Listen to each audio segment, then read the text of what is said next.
Cancer is a word that brings fear, silence, and tears. But for one girl, it became the backdrop of a story about hope, courage, and the kind of smile that could light up even the darkest rooms.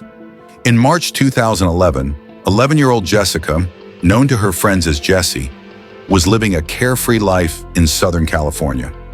She loved swimming, her church, and spending time with her family. Then everything changed. After weeks of headaches and vision problems, doctors discovered a rare and inoperable brain tumor, a diffuse intrinsic pontine glioma, DIPG. The news was devastating. DIPG has no cure, and most children survive only months after diagnosis. Her parents were crushed. She looked at her parents and said, "Okay, so how can we help other kids like me?" Instead of retreating into sadness, Jessie made a choice. She wanted to smile through cancer, not just for herself, but for others. She noticed that many children in hospitals felt lonely and scared.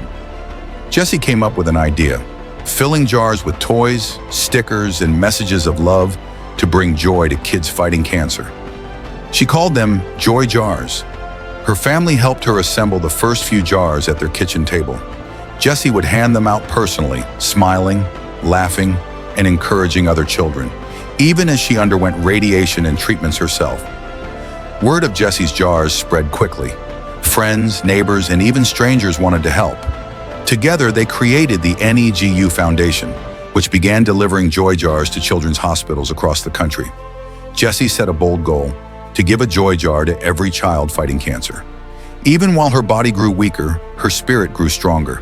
She filmed videos, wrote letters, and inspired thousands online. Her smile became legendary. Nurses would say that Jessie lit up the oncology ward every time she walked in. Parents of other sick children said her encouragement gave them strength to keep going. By late 2011, Jessie's health declined rapidly. She could no longer walk without help, and the treatments weren't working. But even as the cancer advanced, she kept smiling, kept giving, and kept repeating her three favorite words: never ever give up. On January 5th, 2012, less than a year after her diagnosis, Jessie passed away at home, surrounded by her family. Since Jessie's passing, her foundation, the Jessie Rees Foundation, has delivered over 400,000 joy jars to children fighting cancer in more than 50 countries. Her story has been told on television, in books, and across social media, inspiring millions of people worldwide. Every joy jar carries Jessie's message, a reminder that no matter how dark the battle, there is always room for love, joy, and hope. Her story teaches us that life isn't about how long you live, but how brightly you shine. In her short 12 years, Jessie touched more lives than many do in a lifetime. As her father once said, Jessie showed us that joy is a choice. She chose joy every day, and through that choice, she changed the world. And so, Jessie remains forever, the girl who smiled through cancer.